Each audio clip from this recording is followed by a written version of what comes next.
They called it just paperwork until the paperwork called back. I was 3 keystrokes into finalizing our internal audit matrix when I overheard it.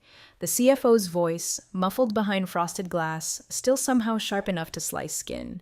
We'll never scale with this much overhead. Compliance is like insurance. You only notice it when something blows up. Then laughter, the kind of rich, empty chuckle that smells like cologne and caviar and zero accountability. I didn't flinch. I'd heard worse in my 9 years at Dalvik Systems. Every fiscal cycle came with a new executive trend: scrap departments, hire consultants, pivot to buzzwords. I stayed in my lane, certified, silent, indispensable, but not loud. Dalvik was a mid-sized tech firm with federal aspirations and the ego of a unicorn startup. We'd been circling a $145 million federal infrastructure contract for months. The pitch was airtight, the back end robust, the optics clean. What made it viable, though, was what I handled: federal compliance readiness, SOC2 mapping, interagency attestation chains, and above all, continuity.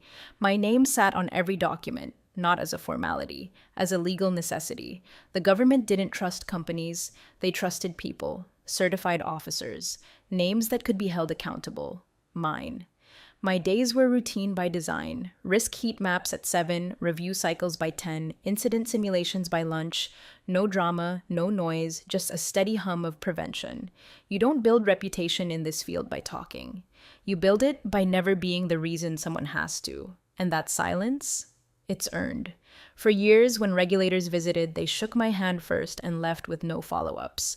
When auditors called, they spoke to me directly. I never missed a renewal, never left a file unsigned, never let a clause expire untracked. It's always the quiet systems that hold the weight. If you're listening and this story's already pulling you in, take a second, subscribe, and like the video. It really does help us keep bringing you stories like this. Only about 3% of listeners hit that button, and it means the world to the team working behind the scenes. All right, back in. The real shift started on a Thursday. I was reviewing our attestation prep schedule for the federal review window when the executive Slack pinged with an invite. All hands alignment session, CFO strategy, translation. Somebody's getting axed. The new CFO, Miles Ellison, had been on a crusade since day one. Fresh from some hedge fund hellhole where assets wore suits and liabilities got pink slips. He was obsessed with lean charts and value per head metrics that looked like finance porn and smelled like lawsuits. People like me didn't show up well in those graphs. We didn't spike revenue, we prevented collapse. Still, I joined the Zoom with my camera off, face expressionless. I'd seen these before, where Miles would rip through departments like a game show host handing out demotions. But this time, I noticed something different. He didn't just call compliance costly, he called it irrelevant. We've overbuilt our safety net. I don't want to pay for lifeboats on a yacht that's not sinking. Except I could already smell the seawater, because while the executives played at empire building, I was patching the hull. 3 contract risk flags had gone up in the last quarter, 1 vendor had backdated a delivery clause, and our SOC2 renewal had a 9-day exposure window. I'd resolved them all, but not with applause. With silence. That was the job. The only person who ever thanked me? An intern once after I flagged a clause that would have had him signing a personal liability waiver. He brought me a coffee and said, "You probably saved me $10K. I drank it cold. So when Miles smirked at his own overhead joke and the board laughed along, I didn't say a word. I just made a note. Because compliance isn't about preventing accidents. It's about knowing exactly how and when they'll happen if the wrong person flips the wrong switch. And in 3 days, someone was about to. His shoes said everything, leather so polished you could see your own reflection in the wreckage he was about to cause. Miles Ellison walked into his first leadership meeting like he was stepping onto a yacht that only he could captain, one hand in his blazer, the other already calculating how many of us he could throw overboard to buy a bigger one. The man had hedge fund energy, loud confidence, soft hands, and a deep misunderstanding of anything that didn't involve a growth chart or a mirror. He introduced himself with a 3-slide deck titled Asset Optimization, not Finance Overview, not Operational Efficiency. Asset optimization. We weren't a team to him, we were expenses to shave. "We'll be leaning out over the next quarter," he said, clicking to a spreadsheet that looked like it had been vomited out of a McKinsey internship. "We've got departments that haven't generated direct revenue in 5 fiscal years. Then came the pause, the meaningful look over his glasses right at me. Compliance, for example, essential, sure, but is it scalable? Is it performance aligned? Or is it non-revenue overhead? A few chuckles. One cough, I didn't blink. I just tapped my pen twice on the edge of my tablet and waited. I'd been through 4 CFOs in my time here. Each one thought they were going to revolutionize the business. One thought outsourcing our compliance to an AI chatbot was genius, until it flagged our government vendor portal as a phishing site and locked out a $6.2 million contract. I patched it. Quietly. No press release. That afternoon, my inbox pinged. Request from finance. Submit your departmental budget and headcount justification by Friday. Include KPIs, deliverables, and direct revenue impact. Subtle as a bullet, I didn't panic. I compiled a 17-page summary, every audit passed, every certification renewed, every contract greenlit without regulatory delay. I even attached a risk mitigation log that showed how my preemptive reviews had prevented 4 potential breaches in the last year alone. I made it digestible. Executive proof. I even bolded the part where federal law requires a named, continuously certified compliance officer on all pre-contract files. It wasn't drama. It was fact. On Monday, Miles called another meeting. This one felt shorter, tighter. He was energized like a vulture circling a weak limb. Thanks to some early optimization, he said, gesturing to the slides again, we've identified 6 roles that can be phased out or consolidated. We anticipate a Q2 bonus pool increase of 18% if we stay the course. Someone asked what roles. He didn't answer. He just smiled. That night, I stayed late. Not because I was scared. I don't do fear. But because I could feel the floor shifting, not fast. Just enough to make me check the door frame on the way out. I opened the compliance attestation portal and reviewed the window for our upcoming federal bid. I double-checked the clause. Continuity of certified personnel must be uninterrupted during review periods. I'd already signed the pre-certification attestation. The files had my name, my ID, my timestamp. Legally, I was the compliance window. You can't replace a window mid-storm and expect the inspectors to look the other way.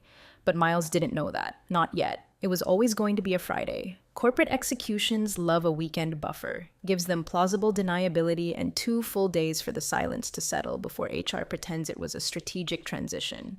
But even knowing that, I didn't expect it to happen like this. At 4:17 p.m., my team's status turned yellow for 30 seconds before flipping to red. Can you step into the finance conference room? Miles had sent it himself. No subject line, no context.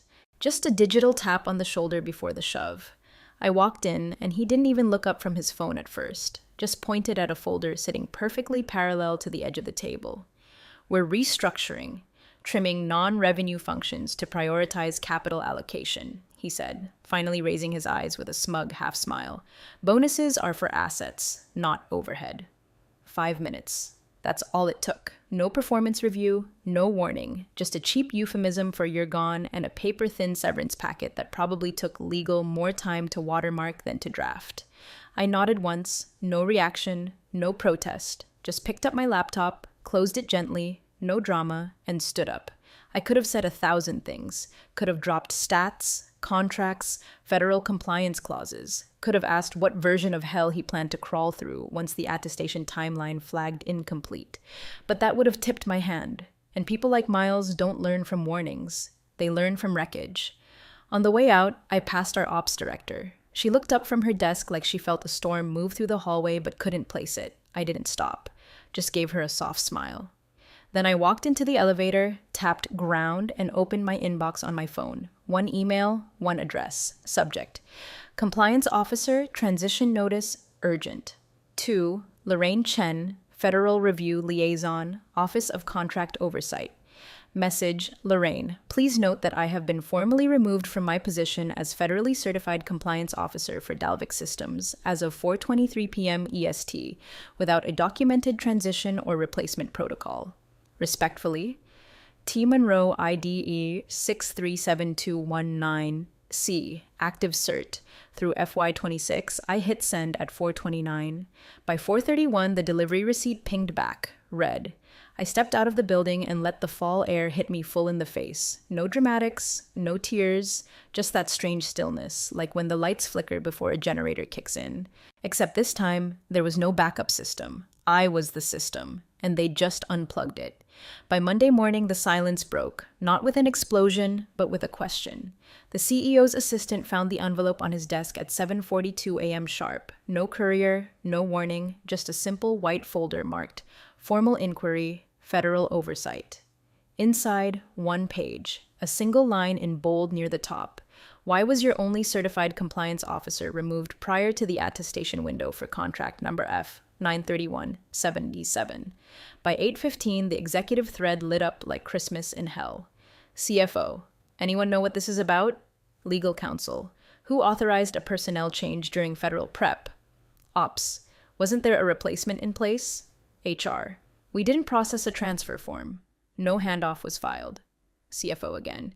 So you're saying she was the only one named? Legal. Correct. Her ID is on every submission, every certification, every timestamp. Every heartbeat in that company's federal profile had my name attached. And now that name had vanished mid-cycle, with no successor, no notification, and no contingency. Just a void. A big, legal, federally auditable void. At 9:04, the CEO stormed into the glass-walled war room with the inquiry in one hand and his phone in the other. He was already sweating. Not because he cared about me, he didn't, but because he understood what came next. Oversight doesn't ask questions they don't already know the answers to. This wasn't curiosity, this was evidence collection. The inquiry was a formality, one step before classification of breach. Miles, Mr. Asset Optimization, tried to explain. It was a clean reduction, cost-based. Her role didn't tie directly to active revenue. He actually used those words. Active revenue. In a room where federal compliance lived or died on the continuity of named certifiers, he still didn't understand the job he'd killed. Legal started pulling my files. And every one of them, every submission, every quarterly audit log, every updated clause, every regulatory footnote, came with my digital signature, my cert ID, and my unique federal registry key. No one else at Dalvik had one, because no one else had ever bothered to get certified. Why would they? They had me. I didn't answer any calls that day. I let the notifications pile up, one by one. A Slack DM from our legal assistant. Hey, do you have a backup of the 2024 Q2 prep file? A text from our infrastructure lead. Are you okay? Something weird's going on. And finally, an email from Miles himself. Need clarity on compliance files. Can we discuss? No, Miles, we can't. I made lunch, ate slowly, took a walk. Meanwhile, back at Dalvik, a quiet panic was fermenting under a thin crust of corporate control. They still thought it was a misunderstanding, a bump, a reversible decision. What they didn't realize was removing me wasn't the mistake. Doing it without a transition plan, that was the trigger.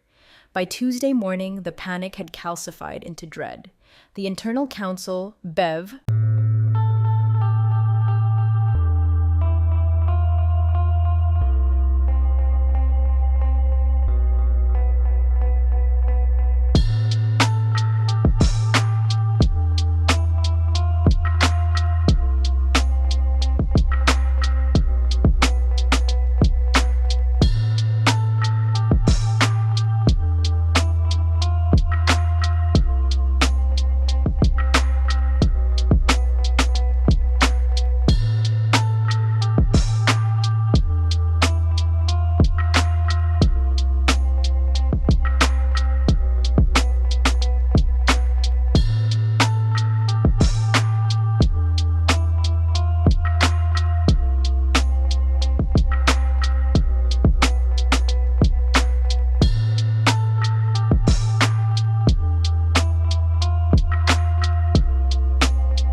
sharp as ever and 3 espressos deep, stood in front of the executive team with a binder in one hand and a printout of Federal Statute 52.20421B4 in the other.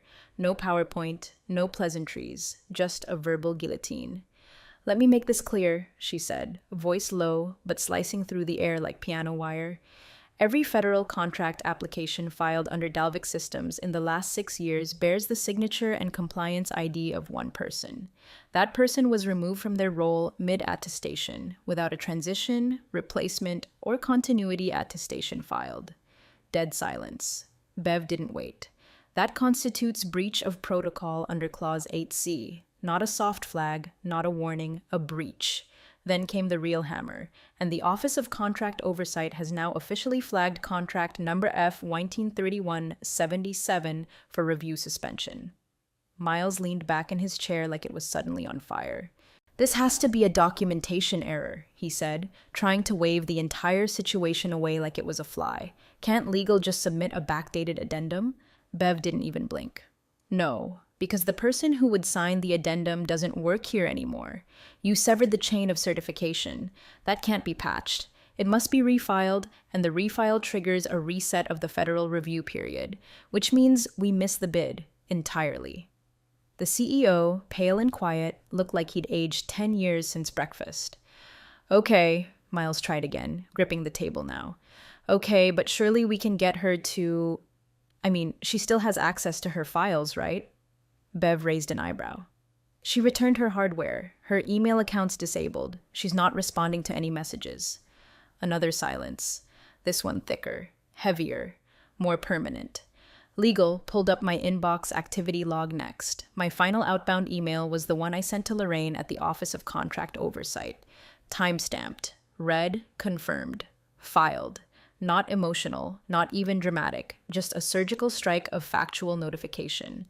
And there it was. Plain as day, Dalvik Systems no longer has a certified compliance officer registered with the Federal Review Board. The trap wasn't a trap. Not really. I didn't build it to catch anyone. I just followed the law. To the letter. Because when you work in compliance, you don't throw punches. You hold mirrors, and sometimes the reflection burns. They reviewed my past emails, every one of them clean, documented, filed, compliant, no loopholes, no insubordination, no threats, just page after page of professionalism so airtight it suffocated any attempt to pin this on me. The CFO tried to spin it in a follow-up call with the board, saying it was a visibility lapse and he'd assumed continuity would be preserved operationally. Translation: he fired me without knowing I was the continuity. By noon, I had 12 missed calls. I didn't answer. Not out of spite, out of principle. When you spend 9 years making sure everything runs without headlines, it's funny how loud the silence gets when you finally let go. The call came at 8:07 p.m., just as I was pouring tea and deciding whether I felt like sleeping or watching the houseplants breathe. The name on my phone wasn't one I expected. Carter Langston, senior board member, founding investor, a man whose suits probably had their own bank accounts. He didn't bother with small talk, just went straight to it. "I'm not calling to apologize," he said, voice firm but quieter than I remembered. "And I'm not calling to defend that idiot in finance." I didn't respond. He continued. "I'm calling because the oversight officer, Lorraine, looped us into a procedural escalation this afternoon. I read the letter, I read the statute, and I reviewed your file history. Still, I said nothing. I wanted to see where this was going. There's no ambiguity," he said. "Per federal code, only a certified compliance officer of record can attest and maintain continuity throughout an active review window. You were that officer. And Miles..." He stopped himself, breathed. "Miles severed the chain. We didn't just lose the attestation, we invalidated the submission entirely." He let that hang in the air, heavy, not defensive, not desperate, just honest. "And if we don't correct it, formally, procedurally with your signature, the entire $145 million bid is gone," he said. "Not paused, not delayed, gone, along with our pre-qualification status, which means re-audits, re-registrations, and depending on how oversight processes the termination notice, possible blacklisting for 2 fiscal years. 2 years. In federal contracting, that's a death sentence." Carter cleared his throat. We're not calling this a negotiation. I'm not here to ask for terms. I just want to know, what's the path forward? I sipped my tea. The path forward? It was paved months ago, with every ignored report, every unopened briefing I sent to Miles, every compliance scenario I simulated that he called scare tactics. I didn't raise my voice, didn't gloat, I just told him the truth. I don't backdate, I don't bypass statute, and I don't return to environments that treat legal infrastructure like scenery. There was a pause, long enough for me to hear the weight shifting on his end. His exhale sounded more like surrender than persuasion. If we structured a formal consulting engagement, he said slowly, with full indemnity, remote only, and board-level clause protections for compliance autonomy, would you consider recertifying continuity? I didn't answer right away. I didn't need to. The shift had already happened. They no longer saw me as a checkbox. I was the lock, the key, the architecture. They hadn't just fired a person. They'd erased their foundation. And now? They were standing in rubble, looking for someone to sign the insurance claim. Wednesday morning opened with an emergency session, full attendance required invite that lit up every board member's calendar before sunrise. No agenda, no attachments, just a location, 14th floor conference room where reputations go to bleed. Inside, the air was different, heavier, quieter. People who normally strutted in with lattes and lazy grins now sat stiffly, avoiding eye contact. Even the snacks were gone, not a single blueberry scone or cold brew in sight, just legal pads and unspoken dread. The CFO arrived 6 minutes late. Not fashionably, not confidently, just late. He walked in carrying the same smug posture that had gotten him through country clubs and investor dinners, but it was starting to crack around the eyes. The seat to his left, usually reserved for legal, was empty, because Bev wasn't sitting today. Bev was standing, in front of the screen, binder in hand, ready for blood. "Let's begin," she said, clicking the monitor to display the clause that now haunted every executive's inbox. Section 7.4, Continuity of Certification. At no point during an active federal review window may the certified compliance officer of record be removed, transitioned, or substituted without formal notification and attestation to the Office of Contract Oversight.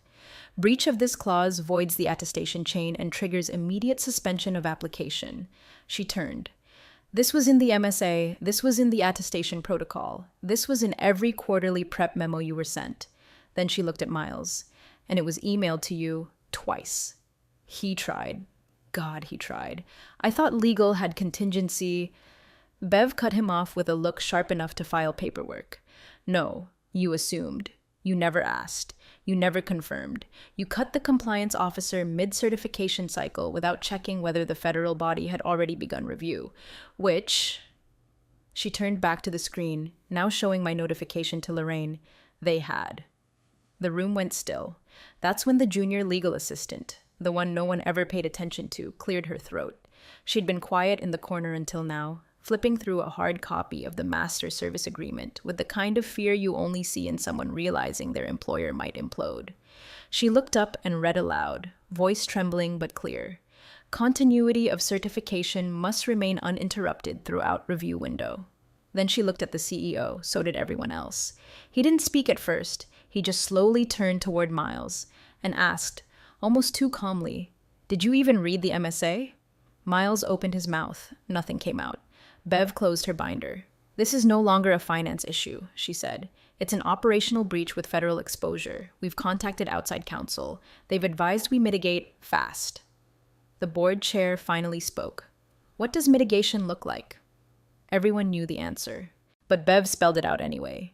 "We bring her back, not as an employee, as a named consultant, certified, indemnified, and protected." "And if she says no?"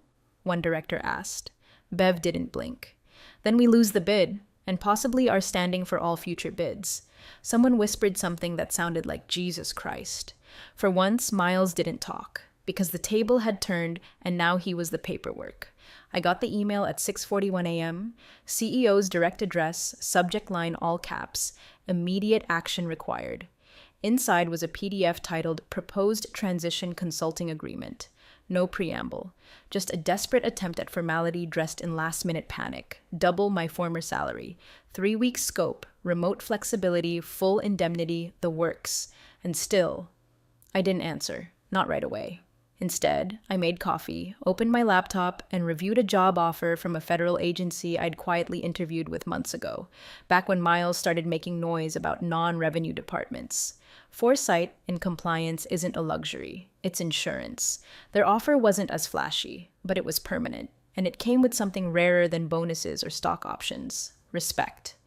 By 8:03, the CEO tried calling. I let it ring. At 9:17, he sent another email, subject, "Please, can we talk?" I replied at 9:26, one line. "Apologies, currently fielding interviews with organizations that prioritize continuity over charisma." By noon, the board convened a vote. The minutes leaked. Motion: authorize increase of consulting offer to 3x base, add clause for board-level compliance protections, and pursue removal of CFO effective immediately. Vote passed, 7-1. Only Miles abstained, and then resigned. By 2:00 p.m., a revised contract hit my inbox. Triple pay, no in-person appearances, no access badge. Just digital sign-off, full authority for the existing certification chain, and one more line. Inserted into the board charter by legal, at my suggestion, all federally bound compliance operations must be led by a certified officer with independent authority and non-revocable tenure throughout review windows. I signed the document with a stylus. From my couch, no Zoom call, no press release, no public reconciliation. Just a silent clause buried deep in corporate governance that now made sure no future compliance lead could be cut for a quarterly bonus. Precision. Not revenge, not a headline. Correction. By the time their press team issued a vague statement about restructuring to prioritize operational stability, the contract was already marked active certified. The federal portal updated with my ID once more. Continuity restored. They didn't need me in the office, they just needed my name. And this time, it came with terms. The boardroom, once a temple of noise, of buzzwords and chest thumping and financial ego, sat frozen in silence. The seat at the end, once filled with Miles Ellison's designer suits and half-listened opinions, was conspicuously empty. No plaque, no apology, just an abandoned chair, like a caution sign that read, "Here lies arrogance." The CEO stood, hands clasped, eyes dimmed. He didn't pace, didn't gesture. He just looked around the room and finally said what none of them had been brave enough to voice. "We failed to understand the value of integrity," he began, voice hollow, "until it almost cost us everything." No one moved. Across the table, Bev nodded once. The new clause I'd insisted on lived now in every board packet, a quiet watchdog embedded into the company's DNA. It wasn't dramatic. It didn't scream for attention. It just existed, like oxygen, unseen until it was gone. Meanwhile, across town, I sat in a quiet cafe near the river, back against the window, fingers curled around a mug that hadn't gone cold yet. The cafe was empty except for me and a woman 2 tables over reading a dog-eared mystery novel. My laptop screen glowed softly in front of me, open to the federal portal. Status: contract review, passed. Timestamp: 08:04 a.m., certified officer T. Monroe. A new email pinged in, from jllevy@dalvicfedgroup.gov.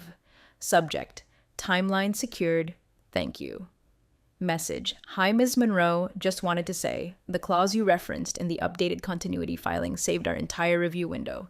First time in months I've seen a company actually get ahead of a potential breach. Appreciate your precision. Julia. I didn't reply, not right away. I just smiled. Not big, not smug. Just the kind of smile you give yourself when you've said everything you needed to say without raising your voice once. The cafe stayed quiet. Somewhere behind me, a barista turned on jazz no one asked for. I sipped my drink and closed the laptop slowly. They'd called me overhead. Turns out, I was the ceiling holding the whole place up.